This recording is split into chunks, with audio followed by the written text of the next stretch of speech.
Selamat pagi, selamat berjumpa kembali anak sekalian dalam pembelajaran kita materi agama pada hari ini.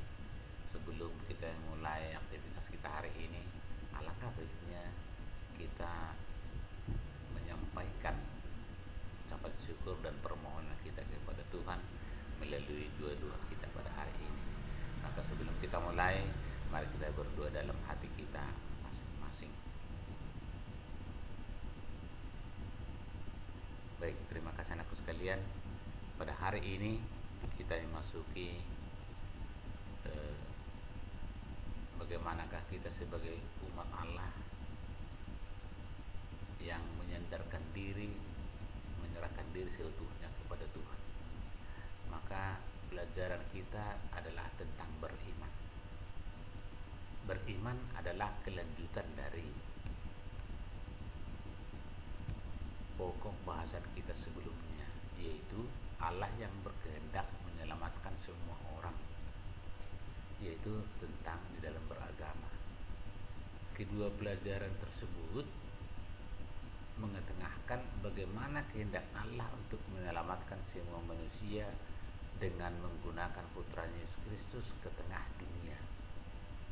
Karena inkarnasi Allah ke dunia ini lewat kehadiran Yesus Kristus ke dunia ini, tujuannya adalah untuk menyelamatkan umat manusia yang mau percaya kepadanya. Oleh karena itu Allah membagikan dirinya dalam hidup manusia, mendekati, menyapa melalui putranya. Setiap orang dipanggil untuk menanggapi panggilan Allah itu dengan iman yang penuh. Artinya bahwa orang yang percaya kepada Tuhan, orang yang yakin kepada kehadiran Yesus Kristus dalam hidupnya, yang datang ke dunia ini, turun ke dunia ini, berinkarnasi sama seperti manusia, untuk tujuan utamanya demi keselamatan umat manusia tersebut. Maka inilah disebut dengan wahyu Allah yang datang ke dunia ini demi penyelamatan seluruh umat yang percaya kepadanya. Selanjutnya firman Allah ini ditanggapi oleh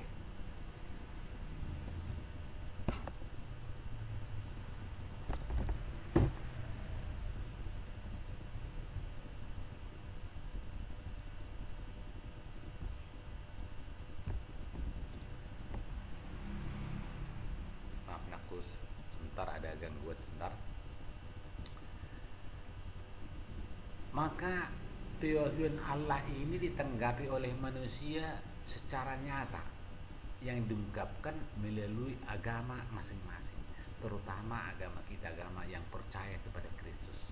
Dengan demikian agama ini berperanlah ini sebagai sarana, alat untuk mengenal dan mengungkapkan hubungan manusia dengan penciptanya maupun hubungan manusia dengan sesamanya, dan bahkan hubungan manusia dengan ciptaan Tuhan yang lain.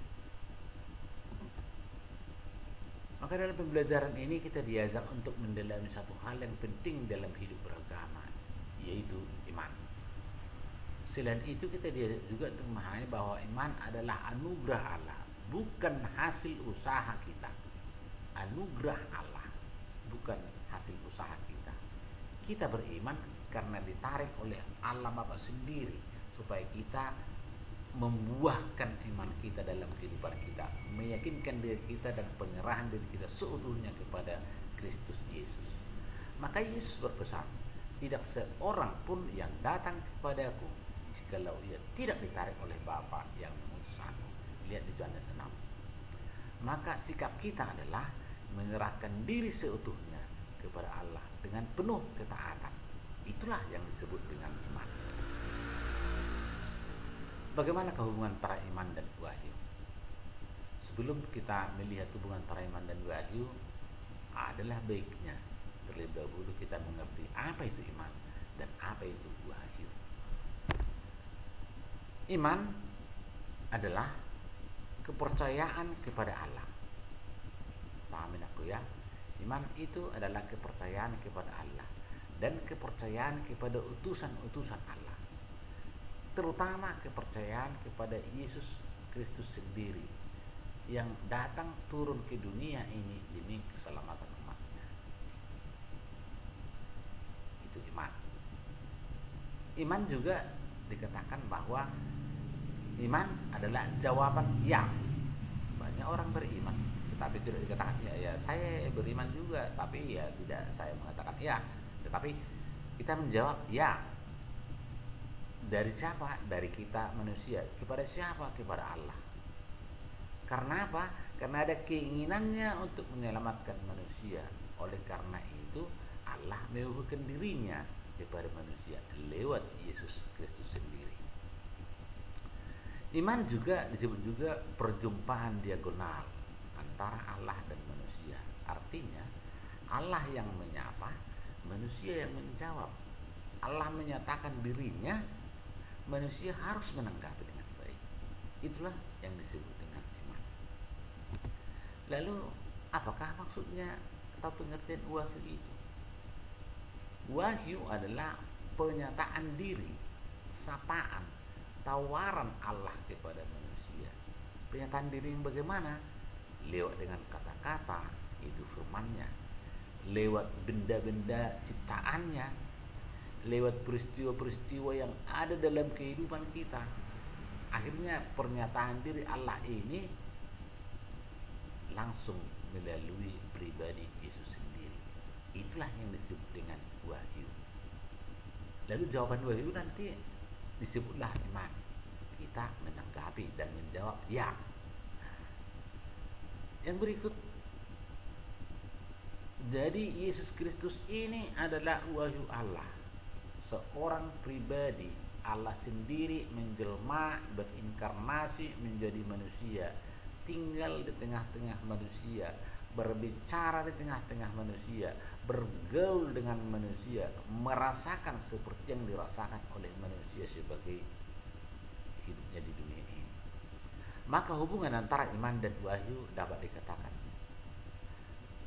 manusia yang melihat dan mendengarkan sang wahyu, yakni Tuhan itu harus memberi jawaban dan tanggapan. Dan jawaban inilah yang disebut iman. Jawaban inilah yang disebut dengan iman. Jadi beriman berarti menyerahkan secara total kehidupan kita, diri kita kepada kehendak Tuhan.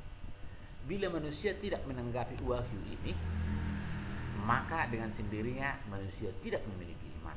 Sebaliknya, manusia tidak mungkin beriman tanpa kewahyuan Allah sendiri. Maka dari situlah anak-anakku sekalian, boleh kalian perhatikan di mana letak persamaan, di mana letak perbedaan. Iman adalah penyerahan diri seutuhnya. Wahyu adalah pernyataan, sapaan, dan tawaran yang kita alami dalam kehidupan kita.